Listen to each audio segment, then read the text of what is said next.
Assalamualaikum warahmatullahi wabarakatuh. Innal hamdalillah wassalatu wassalamu ala rasulillah sayyidina wa maulana Muhammad bin Abdillah wa ala alihi wa sahbihi wa maulana la hawla wa la quwwata illa billah. Amma ba'du, Bapak-bapak dan Ibu sekalian yang bersahabat dan rahmatullah Allah. Marilah kita awali kajian kita malam ini bersama-sama bersyukur Al-Fatihah. Ila hadratin Nabi Mustafa Rasulullah sallallahu alaihi wasallam wa ala alihi wa azwajihi wa auladihi wa dzurriyyatihi wa ahli baitihi. Thumma ila muallif hadzal kitab Ar-Rahman bin Ali Muhammad Al-Tibai radhiyallahu anhu. Al-Fatihah. A'udzu billahi minasy syaithanir rajim. Bismillahirrahmanirrahim. Alhamdulillahi rabbil alamin. Ar-Rahmanir Rahim. Maliki yaumiddin. Iyyaka na'budu wa iyyaka nasta'in. Ihdinas siratal mustaqim. Siratal ladzina an'amta 'alaihim ghairil maghdubi 'alaihim waladdallin.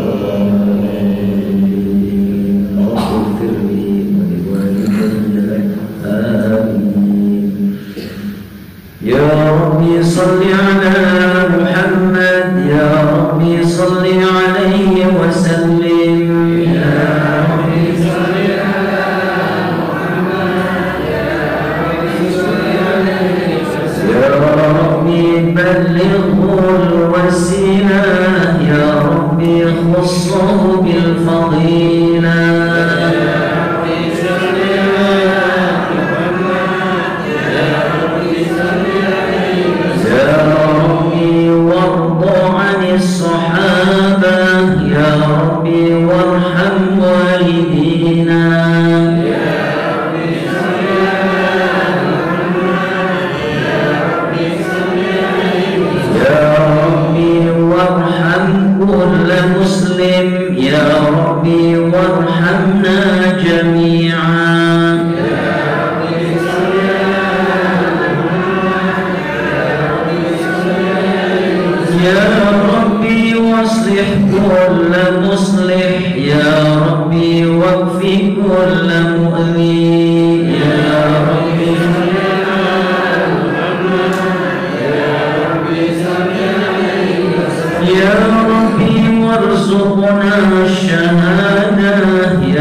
Kita lanjutkan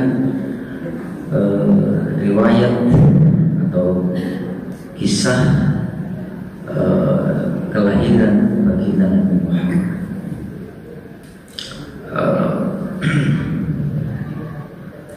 Ketika lahir, yang menyusui pertama adalah Aminah ibundanya. Kemudian dilanjutkan oleh budaknya Abu Lahab, namanya Suwaibah al-Aslamiyah. Setelah itu dilanjutkan disusui oleh Halimah As-Sa'diyah. Nah, sama Halimah ini lama ya, bersama Halimah As-Sa'diyah dibawa ke kampung Sa'ad, Bani Sa'ad. Jadi tidak di kota, Mekah itu di kotanya, dibawa ke kampung. Betapa agungnya baginda Rasul, yang menyusui saja mendapatkan kemerdekaan. Yang tadinya budak dimerdekakan oleh tuannya gara-gara menyusui Kanjeng Nabi Sallallahu Alaihi Wasallam. Jadi kata Abu Lahab, hai Suwaibah, tolong kamu jenguk dan kamu sering tengok Siti Aminah yang sedang hamil tua itu. Jika sewaktu-waktu melahirkan, kamu beritahu saya. Ya, waktu itu Abu Lahab belum tahu kalau itu cabang bayi itu mau jadi nabi, mau jadi musuh besarnya. Ketika itu kemudian si Suwaibah al-Aslamnya sering tengok. Begitu Aminah melahirkan, dia segera lahirnya adalah pas waktu fajar, waktu subuh.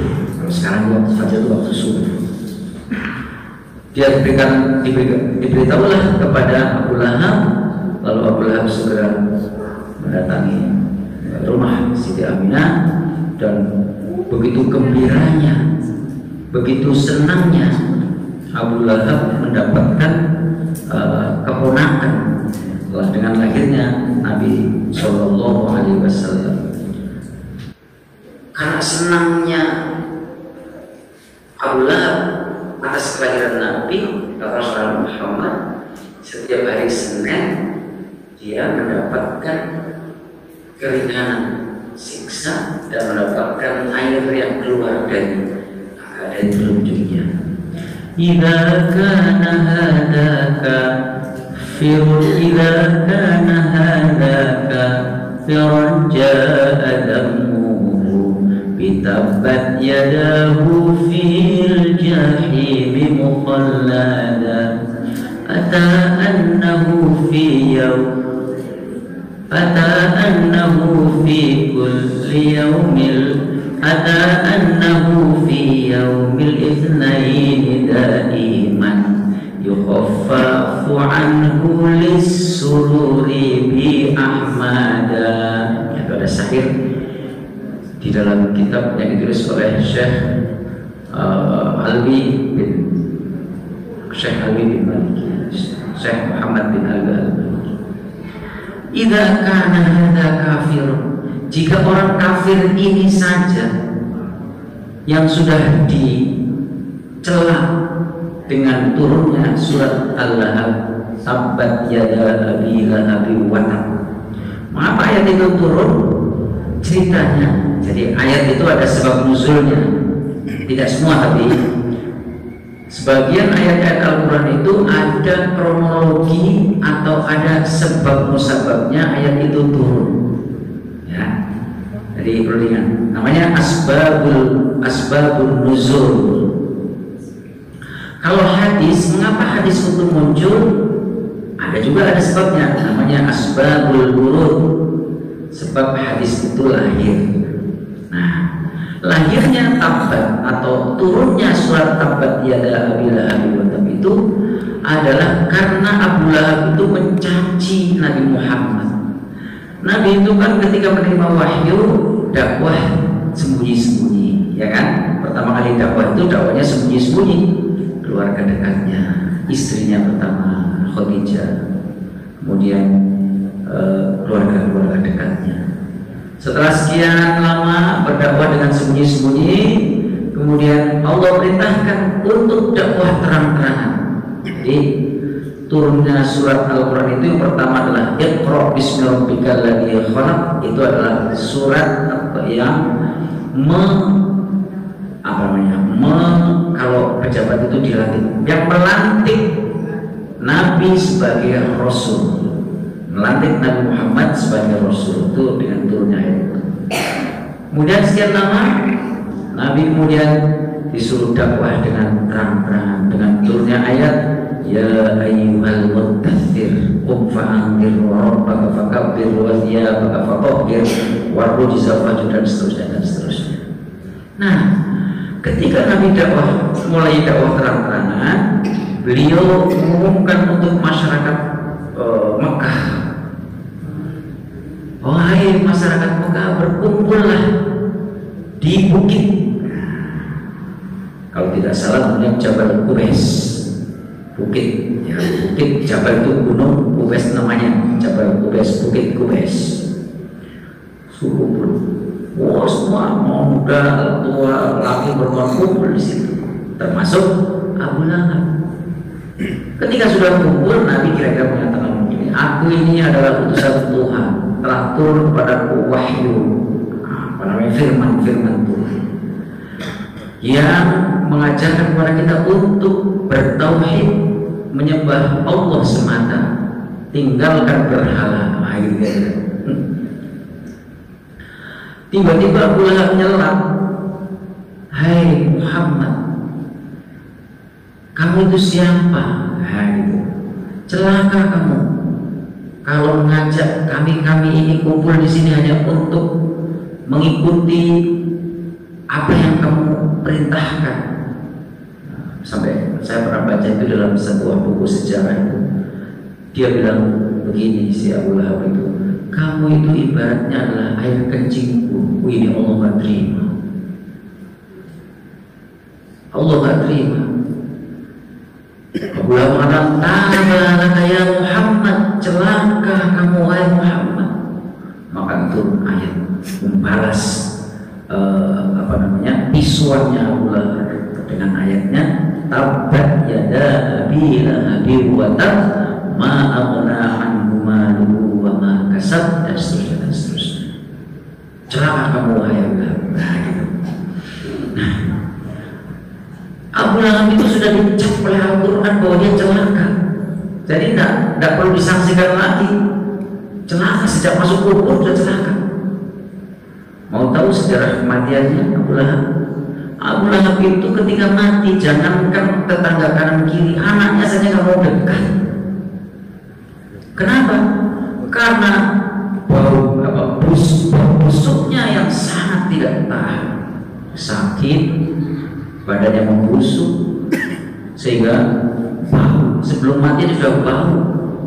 Maka ketika mati, dibuatlah lubang di dekat rumahnya. Kalau sekarang kalau mau pergi ke sana ada, masih ada di Mekah itu, masih tanahnya Abu Lahab itu, dan tempatnya agak agak di dalam. Saya diajak ke sana tahun 2023 sama Ustaz Afifi. Ayo kita lihat bagaimana kuburnya Abu Lahab. Kemudian buat lubang, ini si jenazah ini ya mandi-mandiin, diungkit pakai galah, digelundungin sampai jebur ke lubang, lalu dilemparin batu. Cara ngurungnya lemparin batu sampai penuh gitu. Sampai segitunya Allah tunjukkan orang yang menentang baginda Rasulullah Muhammad SAW. Masih ada itu kuburan satu-satunya di situ, di karangan itu, sebelahnya jadi tempat pembuangan sampah. Masya Allah. Nah, bulan yang kayak gitu saja karena pernah merasa gembira akan kelahiran Nabi Muhammad, meskipun waktu itu belum jadi nabi ya, belum tahu juga dia akan jadi nabi. Tapi oleh Allah itu karena senangnya terhadap kanjeng Nabi, lahirnya kanjeng Nabi, ada annahu tadi kan kita berjada ada annahu fi kulli yawmin fi yawmil itsnaini daiman, datanglah kepada dia, kepada Abu Lahab setiap hari Senin, sepanjang hari Senin, sepanjang ada hari Senin dia diringankan siksanya ya. Karena apa? Karena lantaran dia senang dengan kelahiran Nabi Muhammad SAW. Jasanya kepada Nabi itu, satu, dia pernah merasa senang dengan kelahiran keponakannya. Yang kedua, memerintahkan si Suwaib alasannya, susu keponakan saya, nanti kamu saya merdekakan. Nah, itu jasanya itu aja, itu aja, nggak ada jasa lainnya. Oh, begitu Nabi dia menjadi Nabi dan musuh besarnya. Nah, terus di ayat berikutnya mengatakan bagaimana bagaimana dengan kita, ya, kita ini yang bukan hanya senang dengan kelahiran Nabi, tapi kita juga ikut ajarannya, ikut sunnah-sunnahnya, meneladani perilaku hidupnya. Nah, kira-kira gitu. Ya pikir kita sendiri, loh kalau cara gitu dapat pertolongan, apalagi orang yang ikut sunnahnya, mengikuti ajarannya, ya kan, dan meneladani sifat dan akhlaknya. Kemudian setelah disusui oleh Suwaibah al-Islamiyah, kebiasaan dan budaya masyarakat Arab itu kalau wanita melahirkan tidak disusui sendiri, tapi disusukan kepada orang lain yang juga sedang menyusui anaknya tentunya, dibayar. Nanti di dalam surah Al-Falaq itu surah berapa itu? Nanti di sana ada. Bahkan seorang suami itu bertanggung jawab untuk membayar siapa? Membayar wanita yang menyusui anaknya. Nah, dia. Nah, begitu sudah lahir, kemudian orang-orang itu atau di sekitar rumah Aminah, tetangga kanan kiri itu mengatakan, qila man yakfur hadhihi durratal yatimatal lati la tujadu laha qimah qalat at-tuyur nahnu nakfuluhu wa naghtanimu himmatahu al-'azimah qalat al-wuhush nahnu awla bidzalika likay nanala syarafahu wa ta'zimah. Banyak orang ini, anak ini lahir dalam keadaan yatim, bapaknya wafat pada saat dalam kandungan, pada saat Nabi dalam kandungan usia 2 bulan. Usia 2 bulan sudah ditinggal ayahnya. Siapa yang akan ngurus ini? Siapa yang akan mencukupi? Siapa yang akan menanggung hidupnya? Di sini disebutkan mayyakfuru. Siapa yang akan menyantuni anak yatim? Tapi meskipun anak yatim, ya disebutnya hadhihi durrah. Durrah itu permata. Siapa yang akan menyantuni permata yang lahir dalam keadaan yatim ini? Allati la tujadu laha qimah, yang tiada banding harganya atau nilainya. Gitu. Siapa ini? Siapa yang akan mencukupi hidupnya, menanggung biaya hidupnya, menyayangi, melindungi? Gitu. Maka Nabi itu karena lahir sudah dalam keadaan yatim, maka beliau itu amat sangat sayang terhadap anak yatim. Sampai beliau mengatakan, ana wa kafirul yatim kahataini, gitu, fil jannah. Saya bersama orang yang sayang, bersama orang yang memperhatikan, bersama orang yang senantiasa memberikan kasih sayangnya terhadap anak-anak yatim seperti ini. Jari ini menunjukkan kedekatan fil jannah, di dalam surga, gitu. Jadi Nabi itu nanti berkumpul, berdekatan, atau orang yang senang menyantuni, orang yang senang memperhatikan anak-anak yatim akan dikumpulkan bersama Kanjeng Nabi, begitu dekatnya. Ada sebuah kisah, nanti bisa dicari di YouTube. Saya cuma sudah lama sekali. Jadi ada kisah itu dinyanyikan oleh seorang penyanyi wanita di Mesir sana. Awal bunyinya gini, tapi yang hafal sampai selesai. Kharajan Nabi sallallahu alaihi wasallam salatul Aid.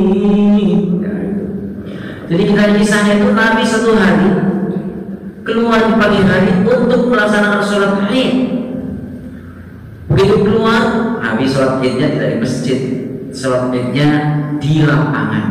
Nanti kalau Bapak Ibu ke Madinah, nanti minta sama pembimbingnya tolong dong aku diajak ke Masjid Umar, Masjid Abu Bakar, Masjid Utsman, itu adanya dalam satu lokasi. Terus Masjid Ali, berkata semua itu masjid. Bukan masjid untuk sholat, bukan, tapi itu menandai bahwa dulu Umar pernah sholat di situ, imam waktu jadi khalifah, dan Abu Bakar juga di situ, Utsman di situ, Ali di situ. Ada dibangun bangunan masjid. Harus satu kompleks, satu lokasi. Nah, Nabi sholatnya keluar dari rumah yang dekat Masjid Nabawi, keluar menuju itu. Kalau sekarang itu dari Masjid Nabawi nyebrang jalan. Kalau arah saya nggak tahu ya, di sana arah nggak tahu. Pokoknya dia nyebrang, nggak jauh dari Masjid Nabawi, nyebrang. Kemudian ada sebuah luas halaman tanah lapang luas, tapi ada bangunan. Ketika Nabi keluar dari rumah menuju musola, namanya musola, tempat untuk sholat Id, itu Nabi melihat banyak anak-anak kecil sedang bermain, lari-larian, tertawa. Tapi di satu sudut beliau melihat seorang anak kecil, ya, duduk, pakaiannya compang-camping, kemudian wajahnya cemberut sedih. Kemudian dia duduk nggak ikut bergabung main sama teman-temannya, dia murung. Maka ditanya oleh kanjeng Nabi, "Hai Ananda, kenapa Anda tidak ikut main dengan teman-teman Anda?" Ya itu. Lalu dia mengatakan, "Kami ini nggak bisa bermain sama mereka. Mereka pakaiannya bagus, mereka wajahnya ceria, sementara aku seperti ini. Di hari yang menyenangkan, hari Lebaran, saya senang ya, tapi saya seperti ini. Kenapa kamu begitu?" Iya, lalu dia cerita. Dia belum tahu kalau itu Nabi. Dia panggilnya ya ayyuhar rajul, hai bapak, gitu. Aku ini sudah ditinggal mati oleh ayahku, karena ayahku mati di dalam peperangan bersama Rasulullah. Sekali begitu. Terus sekali Nabi itu. Iya. Andai kata dia gak ikut berperang bersama Rasulullah, pasti dia masih hidup. Tapi dulu bapak saya itu berperang bersama Rasulullah, memperjuangkan agama, mati dia di dalam pertempuran. Sementara ibuku menikah lagi, wa akala mali, kemudian ia merebut hartaku, artinya harta warisan maksudnya. Maka seperti inilah, coba bayangkan, kita sedih sekali. Maka seperti inilah nasibku, kira-kira begitu kata siapa itu. Nah, Nabi tertentu sehingga mengatakan, hai anakku, hai Ananda, maukah kamu andai kata Rasul Muhammad menjadi ayahmu, kemudian Aisyah menjadi ibumu, Fatimah menjadi saudara menjadi bibimu, Ali menjadi pamanmu, Hasan Husain menjadi saudaramu, mau kamu? Oh tentu mau ya, wahai Rabb, tentu mau wahai Tuhan. Maka kemudian diambil tangan, ayo pulang ke rumah. Sampai di rumah kanjeng Nabi, dimandikan, diberi pakaian yang bagus. Dan ayo berangkat lagi. Ketika berangkat keluar dari rumah Rasulullah, dia sudah ceria, bisa ngobrol sama teman-temannya. Maka ditanya oleh teman-temannya itu yang masih anak, kok sekarang kamu ceria gitu? Iya, karena sekarang saya bangga. Saya punya ayah Rasulullah, saya punya ibu Aisyah, saya punya bibi Siti Fatimah, punya paman Ali bin Abi Thalib, punya saudara Hasan dan Husain. Kok bisa begitu? Iya, karena tadi saya cerita bahwa ayahku mati di medan pertempuran bersama Rasulullah, sehingga nasibku seperti tadi itu. Sekarang saya tidak sedih lagi karena saya punya ayah, punya ibu. Maka akhirnya teman-teman yang tadi itu, andai kata ayahku mati di pertempuran, di peperangan bersama Rasulullah, tentu aku sama dengan kamu. Itu Rasulullah. Maka Nabi SAW menekankan sekali, ana wa kafirul yatim kahataini fil jannah. Saya akan bersama orang-orang yang menyantuni, menyayangi anak-anak yatim seperti dua jari ini berdekatan di dalam surga. Masya Allah. Jadi orang-orang kemudian bertanya, siapa yang akan menyantuni ini? Siapa yang akan menyayangi, melindungi mutiara yang yatim ini, yang tidak ternilai harganya? Qalatit tuyur.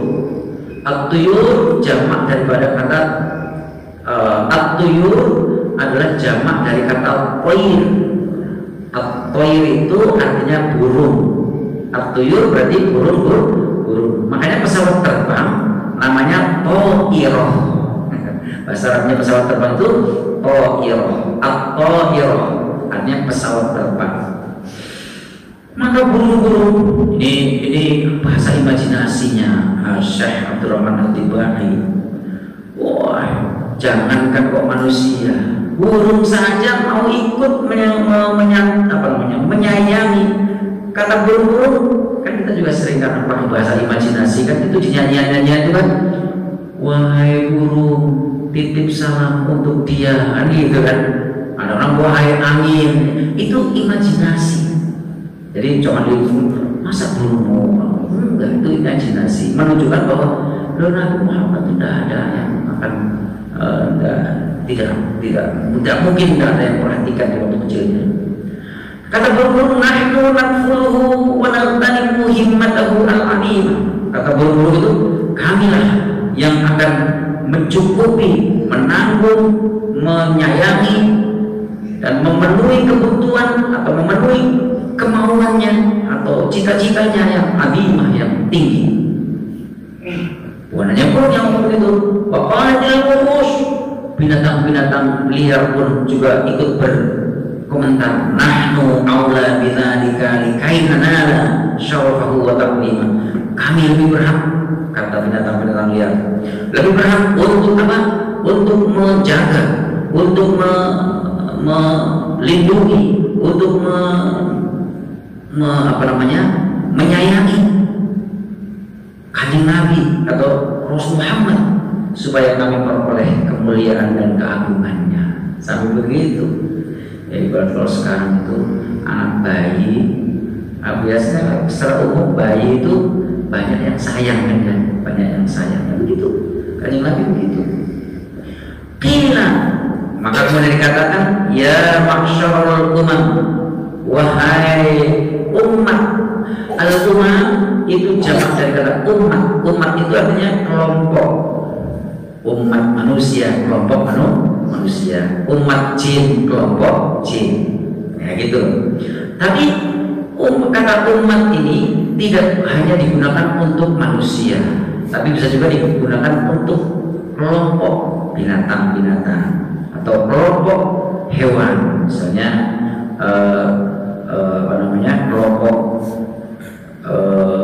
kalau kelompok itu namanya kawanan ya, kawanan gajah itu kalau jumlahnya banyak itu disebut umat. Kawanan serigala umat. Nah itu, maka dikatakan ya ma'syarul umam, yang mengatakan itu malaikat, mengatakan itu malaikat. Ya ma'syarul umami uskutu, hai kelompok apapun, entah itu dari kelompok manusia, entah itu dari kelompok hayawan dan sebagainya. Uskutu ay askinu, tenanglah, kira-kira begitu. Tenang, gak usah ribut, gak usah khawatir, gak usah gusar tentang nasib Muhammad, bayi Muhammad yang lahir dalam keadaan yatim. Fa innallaha, ketahuilah, karena sesungguhnya Allah Ta'ala qad hakama fi sabiqi hikmatihi al-qadimah. Allah telah menetapkan di dalam ketetapannya yang telah lalu. Artinya sejak zaman azali Allah sudah menetapkan bahwa kehidupan atau perjalanan kehidupan Nabi itu ya itu lahir dalam keadaan yatim. Tapi nanti ketika dalam keadaan yatim, Allah sendiri yang akan apa? Yang akan memberikan jalan cara bagaimana beliau tercukupi hidupnya. Bi anna nabiyyu Muhammad, ini kata malaikat, tenang wahai umat, jangan, tidak perlu susah, tidak perlu sedih, tidak perlu khawatir, tentang nasib bayi Muhammad yang hidup, yang lahir dalam keadaan yatim. Karena Allah sudah menetapkan jalannya, Allah sudah menetapkan ketentuan-ketentuannya bagaimana Nabi, bagaimana Muhammad itu akan diasuh oleh siapa. Inna bi anna nabiyahu, bahwasanya nabinya Muhammad sallallahu alaihi wasallam, nabinya Gusti Allah, yakunu radi'an bi halimatal halim, dia nanti akan akan menjadi anak susuannya Halimah al-Halimah, namanya Halimah. Halimah itu artinya orang yang lapang dadanya, orang yang memiliki orang lapang itu apa ya? Orang yang lapang dadanya itu artinya orang yang bijak, berjiwa besar. Berjiwa besar, betul, berjiwa besar.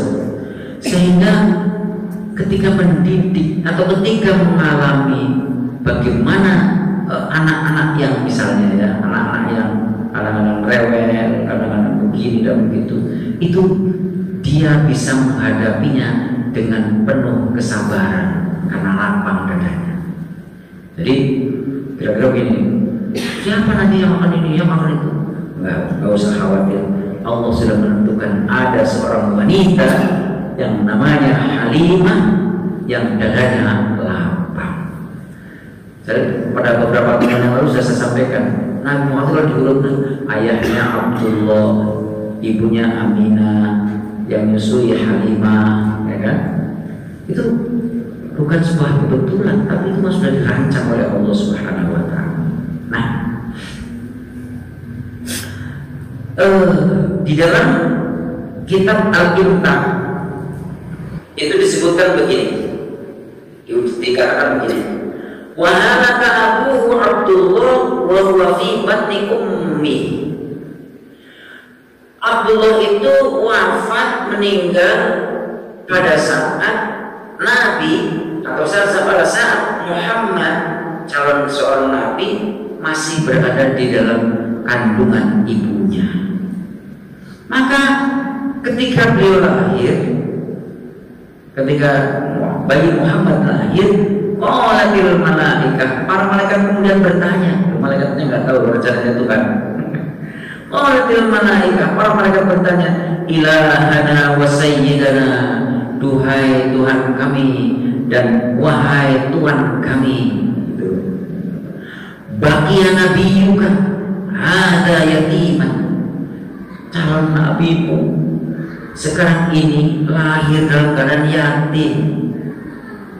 Faqala Allahu lil malaikah, maka dijawab oleh Allah pertanyaan apa, ucapan malaikat tadi. Allah menjawabnya apa? Ana lahu waliyun wa hafidun wa nasirun. Hai malaikat, tak usah khawatir, tak usah bimbang, tak usah ragu. Ana lahu waliyun, sesungguhnya aku ini adalah wali. Wali itu artinya yang akan mengurus, yang akan melindungi bayi Muhammad. Wa hafidun, aku yang akan menjaga, memelihara. Wa nasirun, dan aku pula yang akan menolong keadaan bayi Muhammad sallallahu alaihi wasallam. Oleh karena itu kata Allah, wa tabaraku bimaulidih, mengambillah kalian berkah dari kelahirannya baginda Muhammad sallallahu alaihi wasallam. Nah, bagaimana kita mau mengambil berkah dari kelahiran Nabi? Jaraknya sudah 1400 tahun yang lalu. Nah, caranya adalah ambil berkahnya ketika kita memperingati hari lahirnya baginda Rasulullah Muhammad sallallahu alaihi wasallam.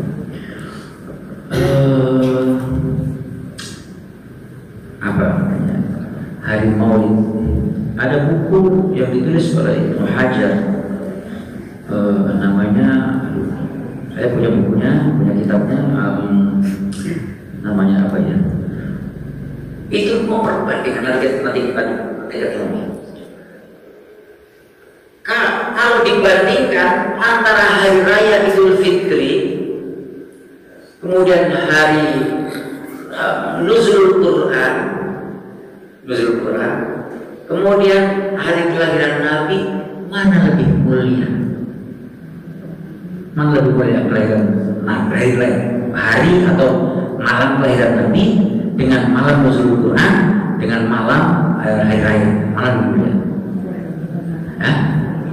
Ya.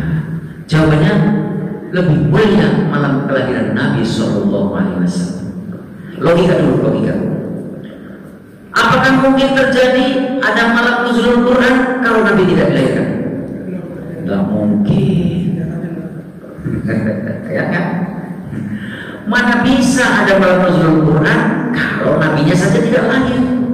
Nah, kenapa? Ya kan Quran turunnya kepada Muhammad. Nah, Muhammadnya nggak lahir, mana ada nuzul Quran? Kalau nabinya tidak lahir, mana ada hari raya Idul Fitri? Oh, hari raya Idul Fitri itu yang pertama ada itu ya pada masa Nabi Muhammad. Nabi Muhammad itu merayakan Idul Fitri hanya 9 kali ya.